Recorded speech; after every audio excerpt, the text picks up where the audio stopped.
Hello everyone, welcome to Stellaris Mod Reviews, Episode 3. You know the drill, I've got 5 mods that I think you should check out, and I'm going to show them to you now. Stellaris has always been full of roleplay potential, where you must work hard to become the greatest empire in the galaxy. But what if you wanted to start with something a little more local? Well, the Sol Sector by LNNS has you covered. The Sol Sector mod adds a new galaxy setup that contains a setup that has 276 different solar systems, all of which are astronomically correct adaptations of their real-life counterparts and have been astrologically placed on the map. The mod does take some creative liberties, especially with habitable worlds and different initializers that may have planets where there may not actually be planets in the real world. All the stars are hand-coordinated by the modder, and with 276 different systems all calculated to their relative positions, you just realize how much time and effort has gone into this mod, which I always appreciate, so that is why I chose it to be on this list. So go check it out. Ever since I started my United Nations of Earth Fear of the Dark Origin playthrough, I've gotten a few requests to do this mod. This mod is Distant Origins by Zamilli.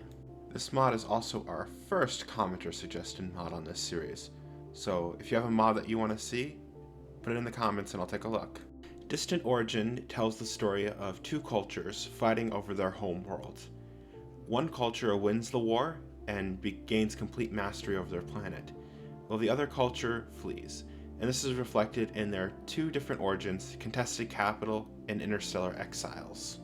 If you play as Contested Capital, you will start with the game as normal, but out there will be another empire that is the same species as you that wants to retake the capital.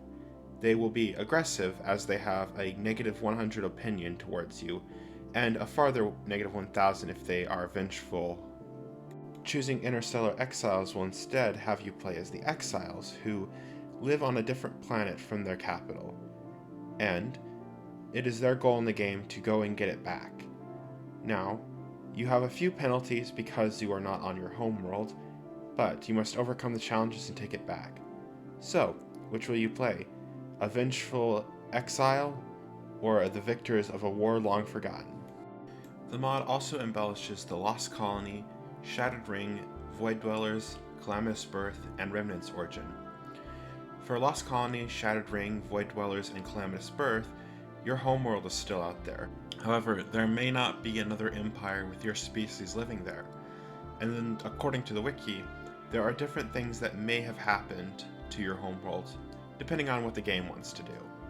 For Remnants, there are up to 10 smaller worlds out there still looking for their homeworld, so it's your job to go find them. Most of these can be modified in the Empire Creator menu. So yeah, I would say go check it out.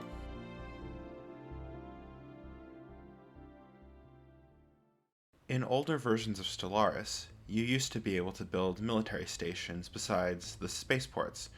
However, with the new system in 2.0, that was replaced. However, Defense Fortresses Return by Bree Bloom 1994, with the original creators being Tauri and Dr. Blood 95, adds them back, sort of. Instead of them being their own free-floating stations, they are now built the same way that in-game defense stations are, and are tied to your spaceports or star fortresses. However, because they are more powerful, they take up more space, so you can try different combinations of defense platforms, defense fortresses, and defense stations. The mod authors have tried to keep it up to date, but since new species packs have been added since these original fortresses were removed, there may be a few oddities in the game, or they may have to roll back to the default, which is Mammalian 01. However, I like this mod because it gives you more options to defend your space stations and planets. If you want to add a little more flavor to the game, I think this is definitely a good mod to check out. One of the staples of any Stellaris playthrough are hyperlanes, and typically once you spawn in, they're set to the end of the game, unless you have a certain mod that adds weapons of mass destruction. But we have a different mod today. This is Hypertraversal Manipulation 2 by Vauthil. Hypertraversal Manipulation adds a new ship size called the Hyperspace Auger, and as you research more and more tech, it opens up new options to manipulate the hyperlanes around your systems. At full strength, it can sever a hyperlane from one star to another, or separate them all. Connect one or several new systems to the system it is currently being fired in, and open up wormholes to distant systems. I think this creates a lot of interesting strategic opportunities. For instance, is there an overwhelming empire nearby that looks like they're about ready to go to war? Well, just sever the hyperlanes and they won't be as inclined to. Or maybe you have another empire that you want to form a federation with, but they're just too far away. Just fire this weapon and all of a sudden you have direct access and no more distance. Obviously this mod is very overpowered, but I think it's definitely a fun mod that has a lot of potential, so go check it out. Our last mod is a little bit hard to showcase because it would take forever to explain all the different content in the game and show it. But it's a fun mod. This is More Ascension Perks by Chrome. And these aren't just weak Ascension perks that add a temporary buff or unlock a new thing. These are 8 extremely powerful Ascension perks that add some pretty impressive things to the game. For instance, the Impenetrable Bulwark Ascension perk basically makes all your planets Cadia, and Obsession of the Past allows you to discover an extra precursor, meaning you could have 2 precursor relics in the game.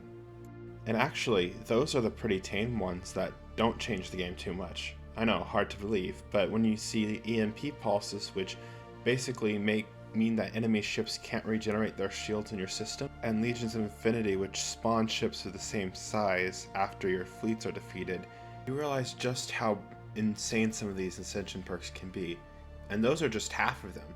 I strongly suggest you go check this mod out. And those are the 5 mods. All their Steam links will be in the description, and I'll see you in the next video. Thanks for watching.